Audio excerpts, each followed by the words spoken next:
This is Pasarela Face Off. So, who do you think has the better walk? Will it be Celeste Cortesi as Miss Universe Philippines or Nicole Lim's Nucan vying for Miss Universe Thailand title? Kaya, which is which ang mas malakas ang walk at charisma sa pasarela? Ladies and gentlemen, this will be a face-off between Celeste Cortesi and Miss World First Runner-Up noong 2018 na si Nicolene Lim's Nucan from Thailand and now vying for Miss Universe Thailand. Kaya we are going to discuss first yung pasarela and then yung mga iba pang categories para sa difference ng dalawang ito. And now we are going to start with the first, and this is all about yung pasarela. So as you can see, ayan, yung pasarela na face-off. Kung sino nga ba sa kanilang dalawa ang mas maganda ang pasarela. So as you can see, sabay po sila, si Celeste Cortesi and Nicolene Lim's Nucan. So yes, both of them have a very good walk, a strong walk, and confidence factor. Kaya if you're going to observe, malakas na talaga yung confidence power nila. And if you're going to compare, ayan, nakikita nyo yung uniqueness ng dalawa. So, the question is, who among these two has the better pasarela? So, will it be Celeste Cortesi or Nicolene? Kaya makikita nyo dyan sa dalawang yan. And yung number 2 naman is all about the face. Ayan, if ever man na si Nicolene ang mananalo as Miss Universe Thailand, it will be an advantage because Thailand will be sending a highly experienced representative. So, yes, yung face, as you can see, ayan. So, kung makikita nyo, si Celeste Cortesi versus Nicolene Lim's Nucan. Kaya, makikita nyo na, they also have different na face na features. And as you can see kay Celeste Cortesi, medyo iba talaga yung korte ng face niya. She has an angelic face. She has a regal look. Tapos yung vibe niya is very elegant. And makikita mo na very elite yung itsura niya. And then, here comes Nicolene Lim's Nucan. Very fresh face. Yung patwitams din. And alam mo yun, pwede din siya maging fierce. So, I'm expecting na fierce ang kanyang magiging styling and yung makeup niya. So, mas ma-uplift or ma-upgrade yung kanyang get-up as compared sa Miss World na sweet-sweetan. O, diba? So, magkakaiba sila ng difference sa facial features. O, diba? And then, yung pang-third naman is all about the communication skills. Diyan na. So, speaking of communication skills, si Celeste Cortesi has been improving a lot. And alam mo yun, nakuha niya yung timpla na you don't need to be aggressive in speaking sa English. And you don't need to brag. You don't need to become, alam mo yun, yung very ukakera na way na to prove that you know something, you have more knowledge. Basta importante kay Celeste Cortesi is straight to the point, straight to the heart, lesser talk, lesser mistake. And yes, ganun din si Lim's Nucan. And ang advantage lang ni Lim's Nucan is that she grew up in a Western culture. So the way she speaks, naturally English speaking. And yes, that is what Thailand is looking for. Miss Universe Thailand is looking for. The way, kasi gusto nilang magkaroon ng representative that speaks English fluently.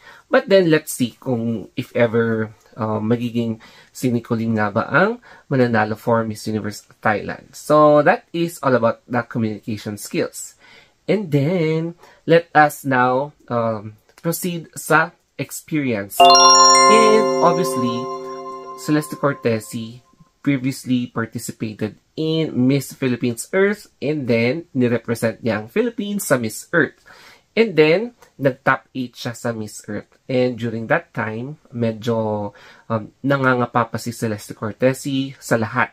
So she has been learning a lot, and now she used it as an instrument from that experience na sumali siya sa Miss Universe Philippines, and then she made additional formulas, yung mga new tactics para maging dominant in a non-aggressive way. So parang low-key yung style niya, tapos ayun, nag-bloom talaga yung face niya, nag-mature, tapos yung walk niya is ibang-iba. Kaya celestial goddess ang tawag sa kanya. And here comes Nicolene Limsnukan. So she participated in Miss World Thailand way back in 2018. So parang same din sila na sumabak noong 2018 but in different pageant. So she won the license to represent Thailand as a Miss World. And then, ayan, so she is first runner-up. Nag-first runner-up po si Nicolene, and I think that is the highest placement for Thailand sa Miss World. And ang dami talagang natuwa sa kanya. People of Thailand, the pageant fans from Thailand became so happy na nagkaroon sila ng very high placement sa Miss World.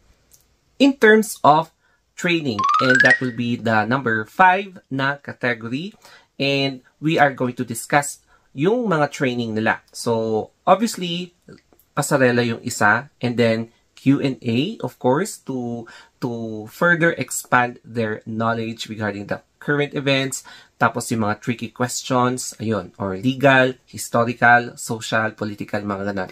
And then, yung makeup and styling, tapos yung fitness nila, tapos diet. And we now observe yung styling ng dalawa. And it has been observed that Celeste Cortese has been going more on regal look.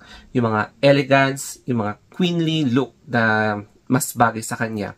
So, it makes her look like a goddess. Ayun. So, parang ganun yung pinoportray niya sa styling niya and makeup niya. And then, for Nicolene naman is, I observe na medyo fierce yung styling niya. And I expect na mas fierce yung the way mapapansin niyo yung eyes niya. And then the pasarela, medyo mas more on, alam mo yun, mas malakas yung pagkakabog niya sa pasarela. There is more energy sa stage presence. Alam mo yun, yung pak, mga ganun. Pak, ganun yung mga style ni Nicolene. So I expect more fierce na eksena niya rather than going through with yung parang last time na styling niya sa Miss World na medyo subtle and then medyo relaxed siya sa Miss World. So ngayon, parang may dagdag konti regarding sa energy niya. So mas fiercer and mas parang palaban yung eksena niya ngayon. So that's the difference between the two in terms of yung kanilang styling sa training. And once again, going back to the main question. So here it is. Which do you think has the better pasarela? Will it be Celeste Cortese or kay Nicolene Limsunak? O, diba? So, sorry kung na-mispronounce ko. And yes, who has the better execution of pasarela or catwalk between the two?